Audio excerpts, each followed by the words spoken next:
컨버전스, 여러 기술이나 성능이 하나로 합쳐지는 일.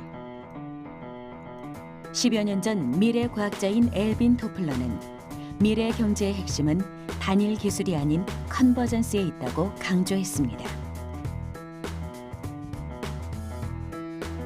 기술의 융합, 모든 테크놀로지의 경계를 넘어 과학을 포함한 각계 분야의 융합은 이젠 현실이 되었죠. 이미 우리 생활의 편리함과 윤택함은 첨단 기술의 융합으로 이루어졌습니다. 우리는 결국 여러 기술들이 집약된 하나의 결정체를 활용하고 있는 것이죠. 하지만 개인과 산업, 그리고 국가가 미래로 나아가기 위한 융합 시스템을 구축하기 위해선 우선돼야 할 일이 있습니다. 바로 이 시대를 이끌 인재를 육성하는 일입니다. 그렇다면 융합 인재의 조건은 무엇일까요? 인재들의 산실, 대학교로 가보겠습니다.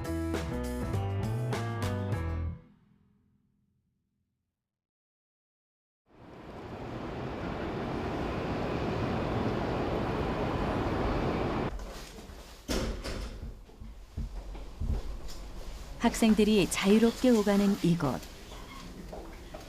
강의실은 아닌 것 같고 컴퓨터실인 걸까요? 드라이버를 든 학생이 집중하고 있는 건 어떤 전자 부품인 것 같은데요.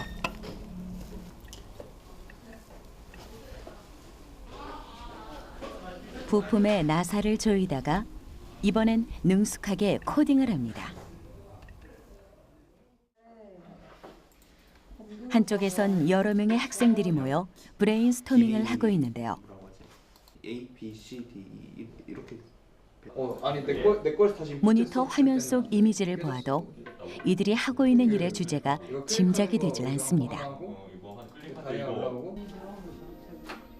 알아보니 이들은 서강대학교 아트앤테크놀로지를 전공하고 있는 학생들이었는데요. 예술과 기술이라는 학과 이름답게 인문, 예술, 기술 등 서로 다른 학문을 융합해 자신들만의 창작물로 구현하는 이들.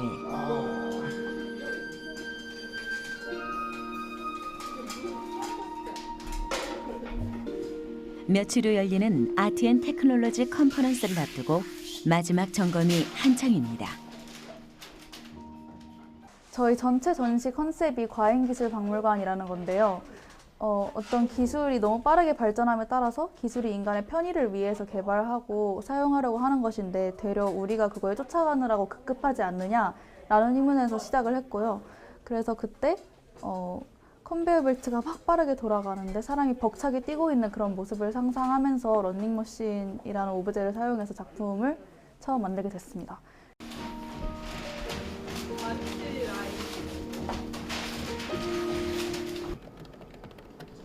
예술과 기술이 융합된 학과에선 미술만 알던 이들이 전자, 전기, 공학 기술을 배우고 표현 예술에 대해 알지 못했던 이들이 예술적 감각을 익힙니다. 근데 이렇게 하면 동시에 여러 개를 칠 수 있어. 5번이 앞에서 조금 쓰고. 여러 분야의 지식을 습득하는 것도 중요하지만 다른 전공 학생들과의 협업 또한 이곳에선 자연스럽게 이루어지고 있는데요. 관심 분야를 더욱 파고들기 위해선 타 분야와의 접목은 이제 필수적이기 때문이죠. 실제로 어떤 기술에서 어떤 한계를 느꼈을 때 이제 다른 방향에서 돌출구를 찾게 되는데요. 뭐 그게 인문 사회 속일 수도 있고 이제 아트 쪽에서 다양한 실험들에 대한 어떤 힌트를 얻어서 또 다른 기술, 또 다른 어떠한 진보된 사회로 얘기를 하게 되는데요. 아트 영역도 비슷합니다. 아티스트들 자체가 워낙 이제 새로운 표현, 어떤 새로운 거에 대한 탐색, 그리고 그거에 대한 다양한 시도, 표현, 그런 것들에 대한 관심이 워낙 많기 때문에 이러한 기술 쪽인 부분에서 새로운 것들이 변하는 것에 대해서 상당히 관심이 많고 그런 것들을 적극적으로 이용할 수 있는 전면이 상당히 유리하게 많이 작용을 합니다. 그래서 아트앤테크놀로지는 이제 그런 부분에서 상당히 유리한 부분이 분명히 있습니다. 아트앤테크놀로지 전공 학생들의 작품을 공개 전시하는 컨퍼런스. 전시 기획과 작품 설계 외에도 세세한 부분까지 학생들이 직접 완성해 나가는데요. 앉아서 처음 세팅하는 것부터 보면 D-Day를 며칠 앞두고 리허설을 진행하는 데에도 점검해야 할 게 한두 가지가 아닙니다. 뭐 당해년 풀이 뭐 이런 거를 보고 그거를 작성을 했어요.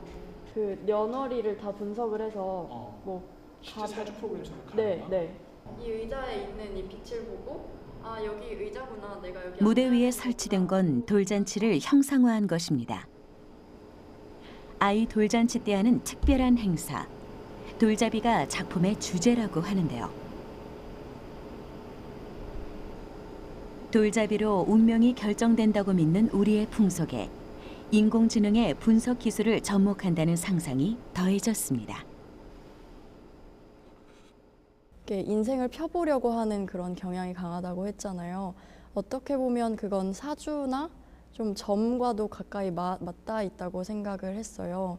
근데 그건 어떻게 보면 완벽한 믿음의 영역이라고도 볼 수 있잖아요. 근데 저희는 데이터 분석과 연결을 지어서 아, 미래에는 데이터 분석으로 사람들이 미신을 가질 수도 있겠다라는 아이디어에 착안해서 데이터 분석 기반의 데이터 시각화 작업 그리고 피지컬 컴퓨팅 작업 이렇게 두 가지를 좀 메인으로 잡고 갔습니다.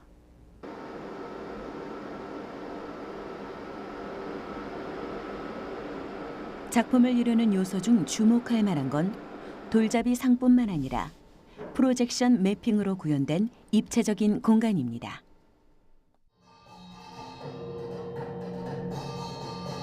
전면과 바닥면의 입체 영상은 보는 이로 하여금 이야기의 몰입도를 높이는데요. 빅데이터 분석 기술로 재해석한 신개념 돌잡이. 스토리텔링과 함께 공간을 풍성하게 채우는 특수 장치들이 제 역할을 톡톡히 할 것 같습니다.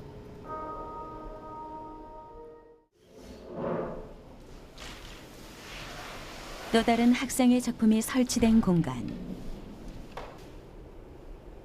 리허설을 위해 가장 신경 쓰는 부분은 바로 소프트웨어입니다. 프로그래밍 속에 특별한 장치가 숨어 있는 것 같은데요. 전면의 벽을 가득 채운 영상을 제외하고 무대 위에 있는 물건은 이 운전대뿐. 운전대를 잡고 주행을 시작하자 벽면의 영상이 움직이기 시작하는데요. 가만히 귀를 기울여 보니 운전대의 움직임에 따라 조금씩 다른 음계의 소리가 발생합니다.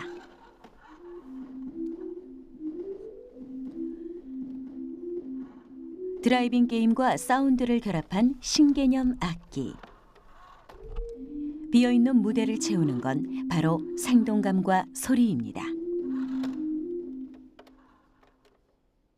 게임 개발을 위한 특정한 소프트웨어가 있는데 그 소프트웨어에서 움직일 수 있는 물체들을 생성을 하고 그 물체에 따라 반응할 수 있는 코드를 만들어주고 또 저 같은 경우에는 소리를 내는 소프트웨어를 또 하나를 사용해서 그 둘 사이에서 내부에서 통신을 할 수 있게 만들었어요. 그래서 게임 소프트웨어에서 어떤 물체가 움직였다 하는 신호를 보내면 그 음을 내보내는 소프트웨어에서 음을 자체적으로 발생시키는 식으로 만들었어요. 컴퓨터로 할 땐 나오는 거 아니야? 아니에요. 그거는 아, 그게 이게 아직 내려갈 때 내려갈 때. 알고리즘을 덜 해서 그간 배웠던 게임 개발 소프트웨어와 코딩 이론, 그리고 음향 이론을 바탕으로 시행착오를 거듭한 끝에 작품을 완성해낸 1년차 새내기. 상상을 현실로 만들어내기까지 그녀는 많은 것을 경험하며 느꼈을 겁니다. 간단하게 생각하다 보면 점점 그 둘의 접점이 보이게 되거든요. 아트앤테크놀로지 학과 같은 경우에는 그럴 안목을 기르게 하는 학과라고 저는 생각을 해요. 이 작품 같은 경우에도 이제 자동차랑 음악 생소할 수 있겠지만 자동차한테는 많은 요소들이 있고 그 요소를 다르게 할 때마다 음을 바꾸게 할 수 있다라는 점에서 착안을 한 거거든요. 이러한 힘을 길러주는 학과라고 저는 생각을 해요. 뭐 제가 이렇게 처음부터 키스를 연구하는 사람은 아니었습니다. 몇 년 전까지만 해도 저는 키스를 삭제하는 사람이었습니다. 업무가 하달된 지 벌써 4년이야. 목소리에 따라 반응하는 파형 이미지, 음악에 따라 깜빡거리는 조명, 그리고 씬마다 빠르게 바뀌는 무대 배경. 좋아. 하달된 목록이 없는 키 입술 각 홍수는 이상. 이번에 살펴볼 학생들의 작품은 한 편의 연극입니다. 입술의 아치가 뚜렷하고 경계가 분명해야.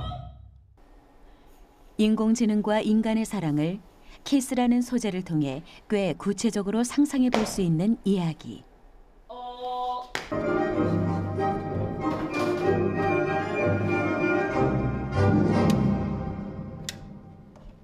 서 있는 사람은 얘가 안 보일 수도 있을 것 같아서. 또 한 번의 리허설이 끝나고 모든 스태프들이 모여 의견을 나누는데요. 그러니까 안에 전선을 좀 감아서 넣자니까 뇌처럼. 근데 못해. 못해? 선은 안에 이 중 가장 눈에 띄는 건 움직이는 마네킹입니다. 마네킹의 구동은 프로그래밍으로 이루어지는데요. 이를 위해 피지컬 컴퓨팅 장치인 아두이노를 활용했습니다. 코딩을 통해 서버 모터를 구동하고 이 서버 모터는 입술 모양의 몰드와 연결돼 마치 입술이 움직이는 효과를 만들어냈죠.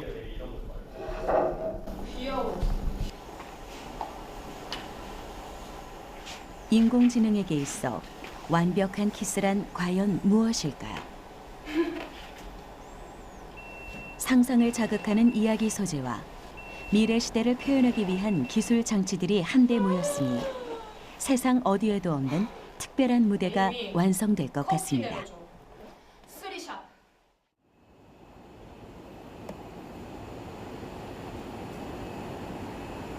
며칠 후 드디어 학생들의 작품을 공개하는 전시가 시작됐습니다. 수개월간 아이디어를 현실로 구현하기 위해 함께 고군분투한 시간의 결정체.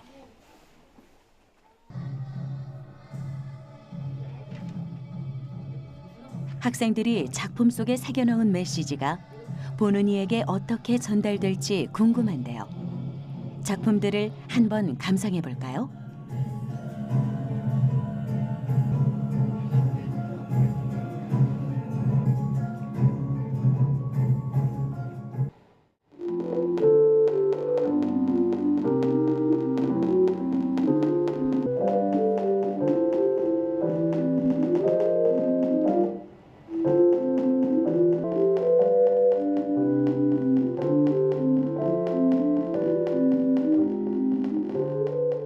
기술과 음악의 결합이잖아요. 그래서 되게 참신하다는 생각이 들었고 제가 평소에 작곡에 되게 관심이 있는데 저런 프로그램을 사용해서 작곡에 응용을 할 수도 있겠다라는 자신감을 얻었던 것 같습니다.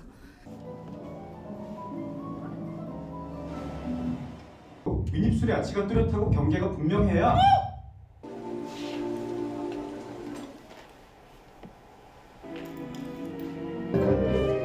요란아, 우측으로 17.3도 회전. 눈썹을 10mm씩 나누어 뱉는다. 열을 꼭 혀를 조금씩 분리한다.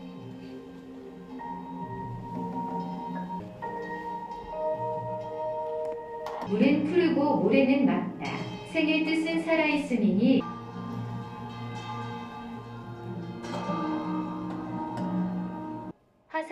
예술과 기술의 융합을 넘어 다양한 콘텐츠들의 가능성을 자연스럽게 흡수하고 있는 학생들.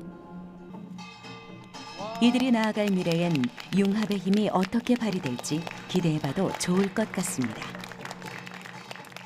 아트와 테크를 접목해서 어떻게 이거를 실제 전시로 풀어낼까 궁금했는데 연극 그리고 뭐 실제적으로 뭐 활동하는 위주의 전시가 있어서 굉장히 몰입 있게 잘 볼 수 있었고 또 기술이 미래에 어떻게 나타날 것 같고 또 우리가 어떻게 대응해야 할지를 조금 더 질문을 던져줄 수 있는 그런 전시였던 것 같습니다.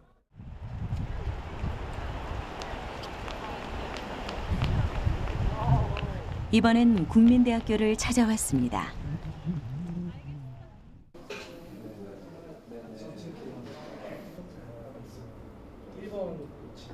컴퓨터 앞에 옹기종기 모여 이야기를 나누고 있는 학생들. 비벼거리면서 가고 조향하는 파워나 진지한 토론의 중심엔 작은 자동차가 서 있는데요. 쓰는 게 맞아. 제대로 그 앞에 있는 모니터 화면 속에서 쉼없이 움직이는 수많은 코드들과 자동차.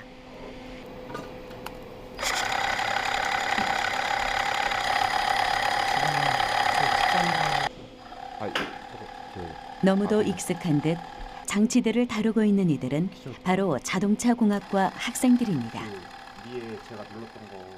차를 이제 좀 제어를 하기 위해서는 현재 위치나 현재 속도나 현재 조향이 얼마나 되는지를 알아야 차를 제어를 할 수 있습니다.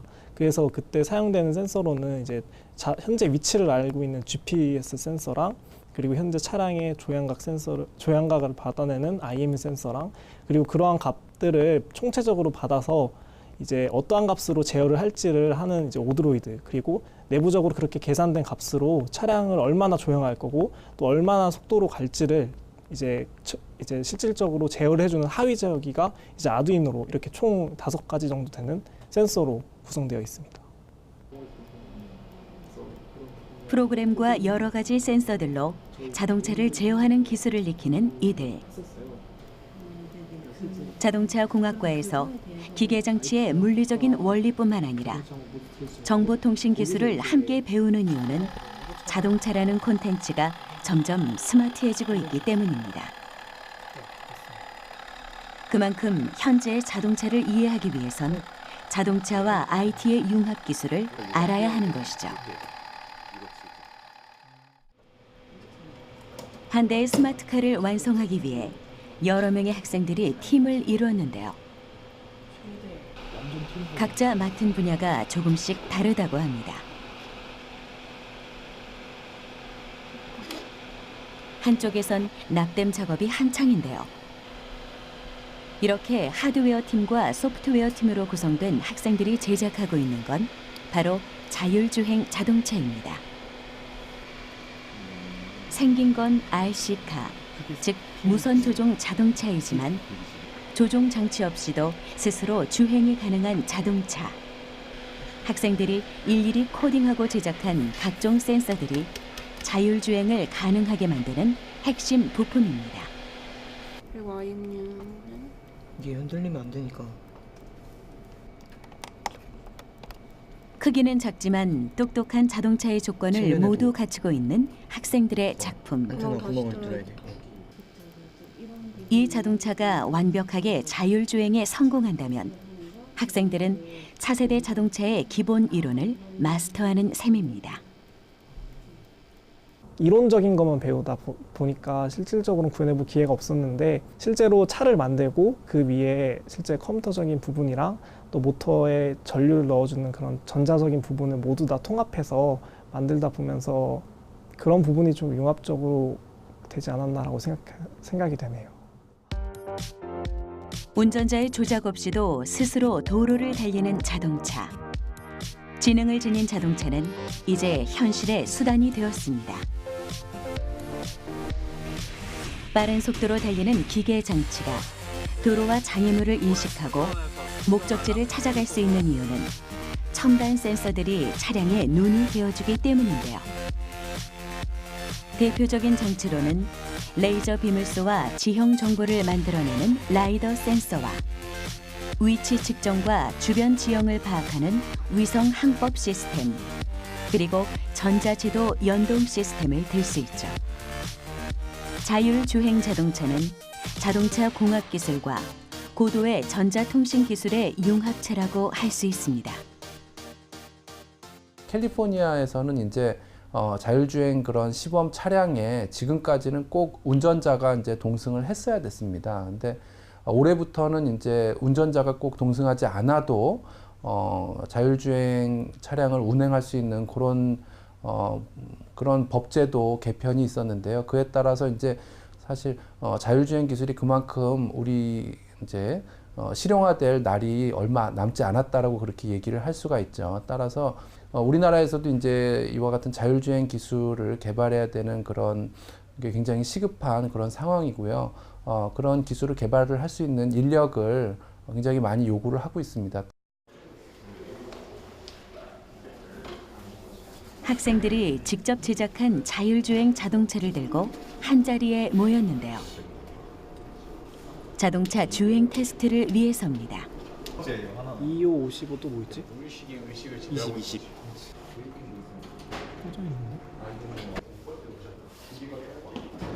출발선에 선 자동차들은 경기장의 정해진 코스를 돌아야 하는데요. 실내엔 GPS를 설치해 차량 위치 정보에 오차가 발생하지 않도록 준비를 해두었습니다. 테스트에 임하기 전 마지막 점검이 한창인데요.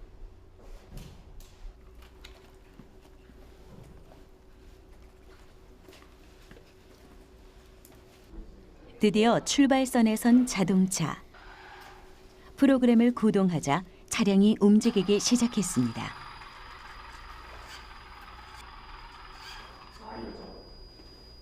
그런데 곧바로 코스를 이탈하더니 멈춰버리고 말았는데요. 무엇이 문제인 걸까요? 오늘 빠지냐? 하드웨어 팀이 긴급 복구 작업에 들어갔습니다. 차량이 벽에 부딪히면서 부품에 이상이 생긴 것 같은데요. 세상사가 원래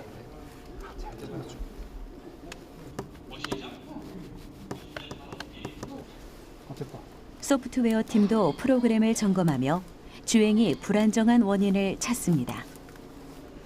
혹시 꺼져 있어? 팀원들이 머리를 맞대고 오류를 찾아내는 시간. 혼자가 아니라 함께이기에 분명 해결의 실마리를 발견해낼 수 있을 겁니다. 한편 출발선에 서 있는 또 다른 자동차. 빙글빙글 회전하는 라이더 센서가 장착돼 있는데요. 라이더 센서는 회전하며 발사한 레이저 빔이 주변 물체에 부딪혀 되돌아오는 시간을 측정해 지형 정보를 감지합니다. 매 초마다 수많은 정보를 읽어내는 라이더 센서. 근거리 사물을 인식하는 자율주행 자동차의 핵심 장치라고 할 수 있죠. 학생들은 자신들의 개성만큼 자동차의 설계 또한 독창적으로 구성했는데요.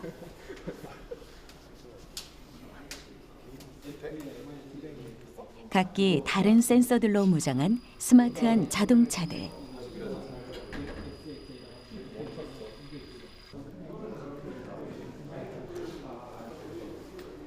완벽한 자율주행 자동차를 제작하기 위해선 그동안 시도했던 수많은 테스트만큼 혹은 더 많은 시행착오가 기다리고 있을지도 모릅니다.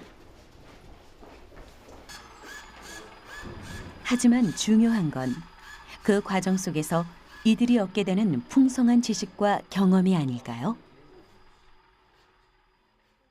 최근에 있어서는 이런 자율주행 기술과 같이 기존에 있던 그런 기술들의 새로운 조합을 통해서 조합과 그런 융합을 통해서 새로운 분야가 굉장히 활발히 생겨나고 있습니다. 따라서 이제 미래 사회에 있어서는 이런 새로운 분야에 기여할 수 있는 그런 융합적 인재가 굉장히 많이 필요할 거기 때문에 이런 여러 분야에 대해서 골고루 지식을 갖추고 있는 그런 학생들을 통해서 새롭게 생겨나는 융합적 분야에서 뭔가 새로운 가치를 창출할 수 있는 그런 엔지니어가 생겨날 수 있을 거라고 그렇게 생각합니다. 네.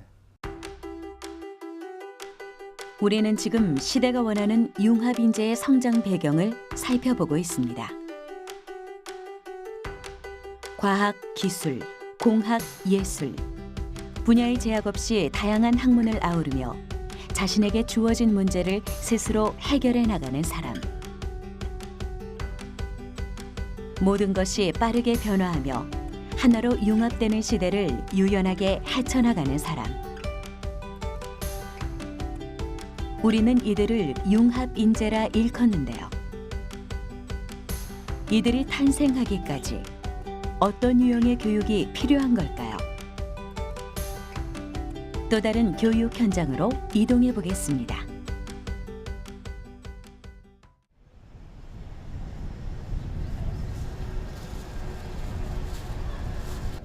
내가 아두이노하고 컴퓨터 구조하고 이런 거 설명하고 발표 수업이 진행 중인 숙명여자대학교의 한 강의실. 이렇게 해서 해보라고 했는데 소규모로 진행되는 수업이 일반적인 대학 수업과 사뭇 다른 풍경인데요. 다양한 IT 용어들이 등장하는 발표의 주제는 어린이 스쿨버스 사고 예방에 관한 것입니다.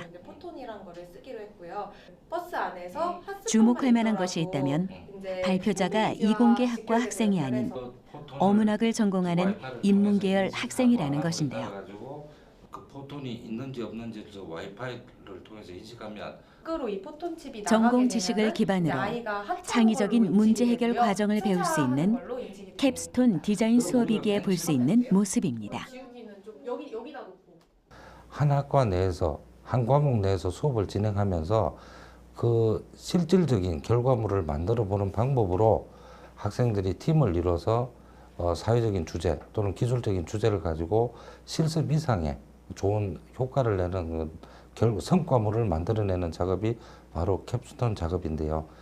지금 이 수업을 듣고 있는 학생들도 우리 대학에서는 기술 인문 연계 전공이라고 해서 기술과 인문사회, 기술과 인문학이 합쳐져서 만들어내는 그런 수업입니다. 캡스톤 디자인은 공학계열 학생의 문제 해결 능력을 키워주기 위한 수업으로 작품의 기획, 설계, 제작 등 전 과정을 경험하게 하는 교육 과정을 말하는데요. 비공학계열 학생을 위해 개설된 캡스톤 디자인 수업을 통해 인문 경상계열 학생들도 자신의 아이디어를 실현해볼 기회가 생긴 겁니다. 덕분에 중국어를 전공하는 학생이 납땜을 하는 모습은 이곳에선 그리 낯설지 않은 풍경인데요. 학기 중 이들에게 주어진 과제는 사용자 입장이 되어 실생활에 필요한 제품을 만드는 것. 학생들은 어린이 통학버스 안전사고를 예방하기 위해 어떤 도움을 줄 수 있을지 고민하게 됐고 협업을 통해 그 과제를 해결해 나가고 있습니다. 컴퓨터 과학과 친구들 같은 경우에는 서비스를 만들 때 이제 기기의 오류에만 집중을 하는 경향이 있다면은 저희는 실제로 사용자들이 이 서비스를 사용을 할 때 어떤 점이 불편할 것 같은지 또 뭐 서비스를 만드는 과정 중에서도 어떤 부분을 더 추가하면 사용자들이 좀 더 편리하게 사용할 수 있을까를 생각을 좀 더 많이 하게 되어서 이런 두 부분의 친구들이 결합을 하다 보니까 이제 조금 더 완성도가 있는 제품을 만들 수 있었던 것 같습니다. 어린이의 안심 등원길을 위해 학생들이 제작 중인 제품은 IoT 기술이 융합되어 있는데요. 컴퓨터 과학과 학생이 제품의 코딩을 담당해 IT 기술에 힘을 실어주었습니다. 꽤 복잡해 보이는 코딩 과정. 와이파이 존이 형성된 버스 내에서 가방에 부착한 IoT 기기가 와이파이에 연결되면 버스에 탑승한 상태. 반대로 와이파이가 끊기면 아이가 하차한 상태라고 알려주는 명령을 입력하는 것입니다.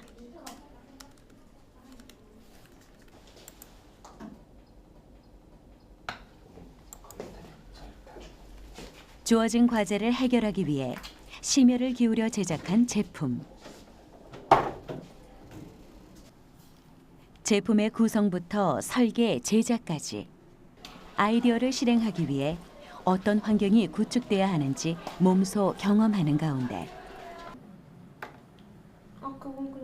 학생들은 논리적이고 창의적으로 문제를 해결하는 방법을 습득해 나갑니다.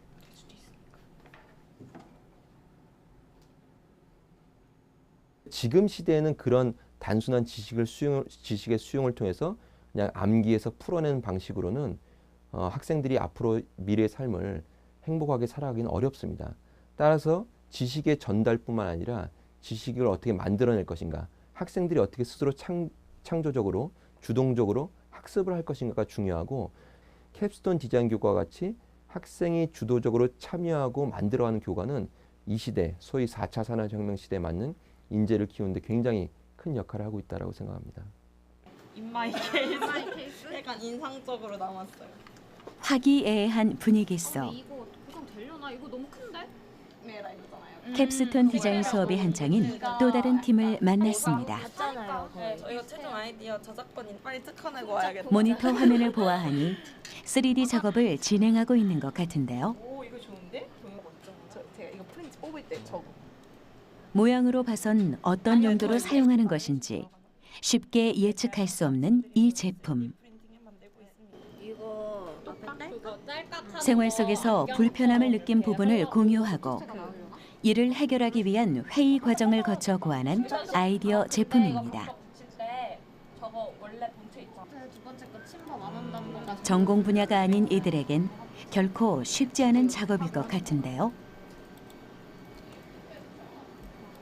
그럼에도 불구하고 학생들이 캡스톤 디자인 수업을 선택하게 된 이유는 무엇일까요? 무슨 모양을 넣고 NFC 태그 이런 식으로 더 기술이 자기가 시제품을 직접 만들어서 발표해보는 수업이 있다는 걸 알게 되었어요. 그리고 평소에 학교 커뮤니티에서 이 수업을 들었던 다른 분들이 크라우드 펀딩을 진행하는 걸 보고 더 관심을 가지게 되어서 이제 제 창업에 나중에 하게 된다면 도움이 되지 않을까 하고 이 교과목을 듣게 되었어요. 저는 현재 경상대학의 인문사회학부 학생들에게 가장 중요한 거는 4차 산업혁명을 앞서서 다양한 기술을 이해할 수 있는 능력이라고 판단하고 있어요. 그래서 이 수업을 통해서 다양한 기술들, 예를 들어 3D 프린팅을 사용할 수 있는 그런 기술들을 직접 해봄으로써 앞으로 취업 전선에 뛰어들게 되거나 실제로 실무 일을 하게 되더라도 저에게 긍정적인 영향이 있을 거라고 생각합니다.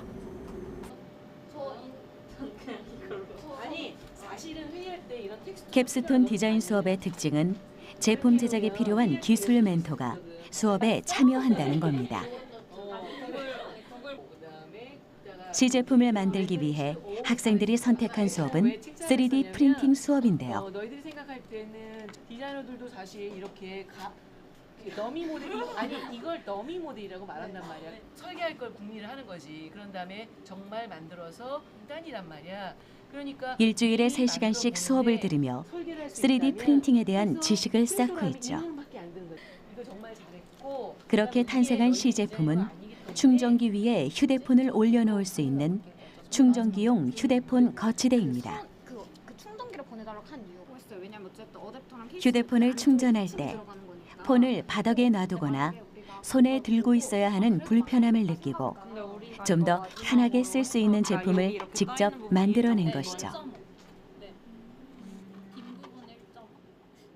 이게 3D 프린팅은요, 그러니까는 그 단독으로 쓰기는 뭔가 할 수 있는 일이 애매하지만 디자이너와 접목이 됐거나 아니면 공대와 접목이 됐거나 인문하고 접목이 되면 그래서 새로운 걸 창출해낼 수가 있거든요. 여지껏까지는 사실 3D 모델링이라는 교과 자체가 그닥 흔하진 않았었어요.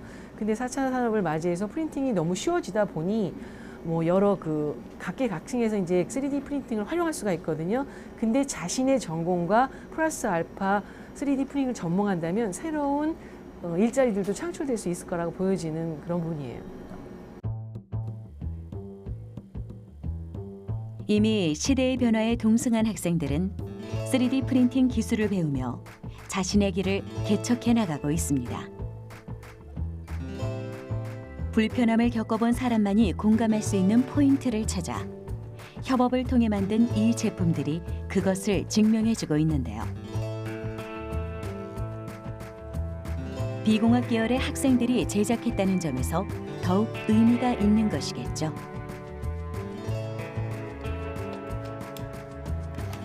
이들 역시 비전공 분야의 지식을 습득하고 제품을 제작해 봄으로써 한 걸음 더 성장했을 것 같은데요. 과제가 끝나도 주변 사물을 바라보는 학생들의 시선은 이전과는 분명 달라져 있을 겁니다. 요즘 시대는 AI니 뭐 기계니 이런 것들이 사람의 일자리를 바꾼다, 혹은 뭐 사람들이 더 이상 위기가 일자리를 갖기 어렵다 이런 얘기들이 있는데 그럼에도 불구하고 저는 대체될 수 없는 역량이 있다고 생각합니다. 예를 들면 창의성이라든지 비판적 사고, 협업할 수 있는 능력, 의사소통할 수 있는 역량이라고 생각합니다. 따라서 대학 교육은 이렇게 기계로 인공지능으로 대체할 수 없는 인간 본연의 역량을 키우는 방향으로 융합 교육이 이루어져야 된다고 생각합니다. 매년 11월경 부산에서는 게임인들의 축제가 열립니다. 신작 게임 발표와 아울러 게임 시연회 등 게임사와 유저들 간의 소통이 이루어지는 행사. 2018년엔 역대 최대 참가 규모로 게임 산업의 인기를 실감케 했는데요. 우리가 주목할 것은 이러한 게임이 융합 인재의 도구가 될 수 있다는 것입니다.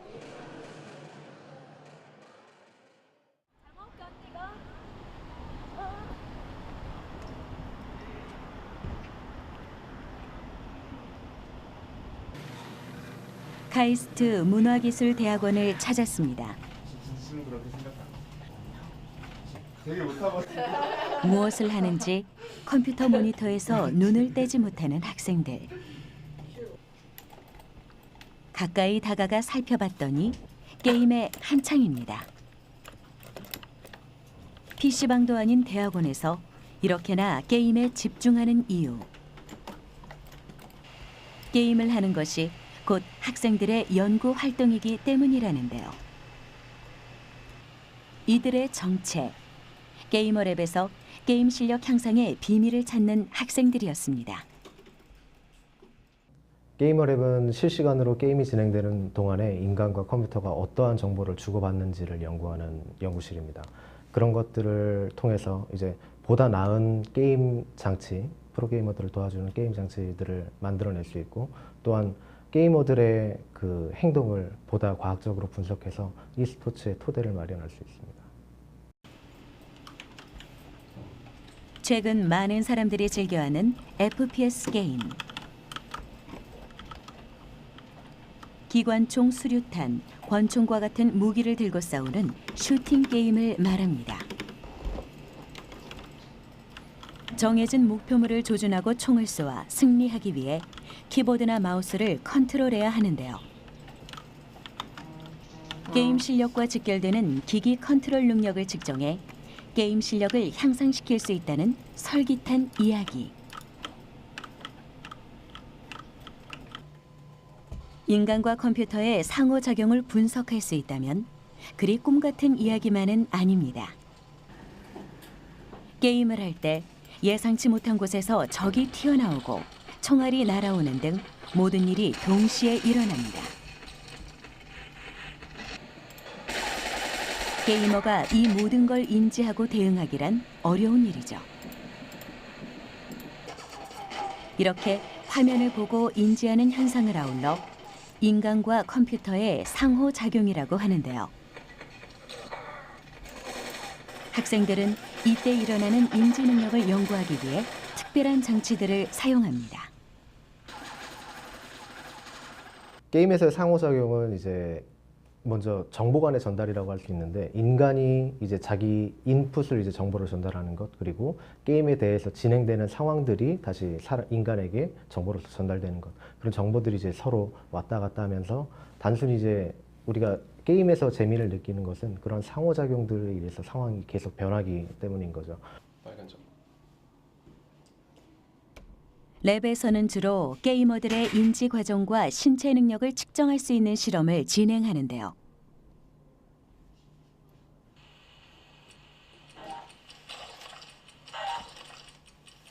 장비를 착용하고 본격적으로 인지 능력을 측정하는 학생. 이번엔 사람의 시선이 어느 곳을 바라보는지 추적하는 아이 트래커를 착용했습니다.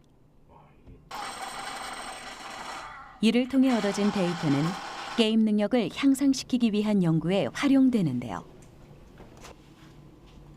공학의 영역으로 여겨지던 게임에 사람을 이해하는 학문, 인지 심리학이 접목된 것입니다. 즉 게임은 인간과 컴퓨터의 상호작용을 연구할 수 있는 수단 중 하나라는 겁니다. 인간은 생명체고 컴퓨터는 무생물이고 근데 두 개가 어떻게 상호작용하는지 설명하려면 되게 복잡해지겠죠. 그래서 과거에는 인지심리학, 그리고 심리학, 인간에 대한 이해를 담당하고 그리고 컴퓨터에 대한 이해를 담당하는 컴퓨터 과학자들 그리고 그 둘 사이를 매개하기 위한 인터페이스를 디자인하는 디자이너들 이 세 그룹이 연구를 해왔어요, 지금까지. 그래서 그것만의 어떤 융합만으로도 충분했는데 오늘날 이제 문제는 상호작용이 역동적이고 실시간성을 띈다는 거죠. 왼쪽에서 오른쪽으로 불빛이 날아가잖아요. 그 왼쪽에서 오른쪽으로 불빛이 날아갈 때 저 파란색 영역 안에 들어갔을 때 클릭을 하시면 돼요. 같은 것도 어쨌든 선택 영역에 들어왔을 때 클릭을 해야 되는 그런 게임이잖아요. 실험자의 앞으로 지나가는 빛이 파란색 조명에 도달하면 클릭하는 실험. 실험자의 인지 능력을 측정하려는 것인데요. 지나가는 노란색 빛의 속도가 비교적 느릴 때 정확히 빛을 인지하고 클릭하는 실험자. 이번엔 난이도를 조금 높여봤습니다. 노란색 빛이 빨리 지나갈수록 점점 파란색 조명 영역에 도착하는 시간을 예측해 클릭하기 시작하는데요. 이 실험을 통해 순발력과 예측 능력을 확인할 수 있습니다. 측정된 데이터에 따르면 게이머의 경우 예측 능력이 일반인보다 뛰어나다고 합니다. 게임 실력을 높이는 핵심 포인트는 순발력과 예측 능력을 키우는 것임을 알 수 있죠. 그런 태스크를 수행하는데 퍼포먼스 능력은 사실 FPS 게임에서 적을 맞추거나 리듬 게임 같은 데서 피아노 건반을 누르거나 이런 거랑 유사한 태스크입니다. 그래서 이제 불빛이 날아오는 속도라든가 그 파란색 영역의 크기라든가 아니면은 불빛을 눌렀을 때 타이밍이 어떻게 적용되는지에 따라서 사람들의 능력이 되게 달라지는데 그 능력을 저희가 예측할 수 있는 모델을 수립을 하는 거예요. 디자인을 전공했다는 이 학생은 게이머의 인지능력 측정 장치를 직접 개발했습니다. 여러 개의 막대기 중 블록이 떨어지는 막대를 선택하는 테스트. 선택 영역이 늘어났을 때의 과제 수행 능력을 실험해보고자 개발한 것인데요. 얘는 4입니다. 교수님의 멘토링 아래 코딩, 공학 등 부족한 지식을 채워가며 인지 모델을 완성해 나갈 예정이라고 합니다. 지금 1인 경우에는 50만 학생들의 연구 데이터를 활용하면 마우스 클릭 실수를 예측하는 프로그램을 제작할 수도 있습니다. 마우스 클릭 실수를 줄여 게임 능력을 향상시키는 건데요. 게이머의 실력에 영향을 미치는 요소들을 연구하며 공학을 넘어 인문 분야의 지식을 습득하는 학생들. 인간과 컴퓨터의 관계를 연구하는 이들이 앞으로 어떤 미래를 만들어낼지 궁금하네요. 인공물들이 과거에는 인간과 상호작용할 필요가 없었어요. 예를 들면 제가 자동차에 엑셀을 밟으면 가야죠. 그런 단순히 주종 관계였다면 이제는 예를 들면 자동차 자율주행차만 하더라도 일종의 컴퓨터고 걔가 생각을 하는 존재고 어떤 출력을 줄지를 결정하고 일종의 대화를 나눈다는 거죠. 인공물과 사람이. 근데 그 중심에 사실 인간 컴퓨터 상호작용이 있는 거죠. 그래서 그걸 잘 이해해야 더 안전하고 더 효율적이고 더 효과적으로 그런 생각하는 인공물과 상호작용할 수 있기 때문에 굉장히 중요한 학문 분야라고 할 수 있습니다. 결국 사람이 할 수 있는 일 그리고 앞으로 해야 되는 일 자체는 누군가 기계가 하지 못하고 이제 사람만이 할 수 있는 그런 융합적이고 좀 창의적인 그런 부분에 대해서 이제 교육을 시켜야 되는 것의 필요성을 분명히 느꼈습니다. 시대의 변화에 따라 그 시대가 필요로 하는 인재상은 늘 존재했습니다.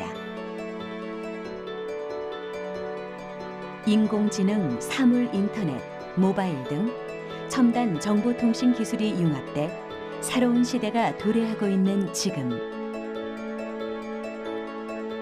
우리에게 필요한 건 모든 분야를 아우르며 함께 성장할 수 있는 융합 인재입니다. 어느 한 분야에 치우침 없이 창조적으로 생각하며 능동적으로 행동하는 이들. 융합 인재가 그려낼 미래가 사뭇 기대됩니다.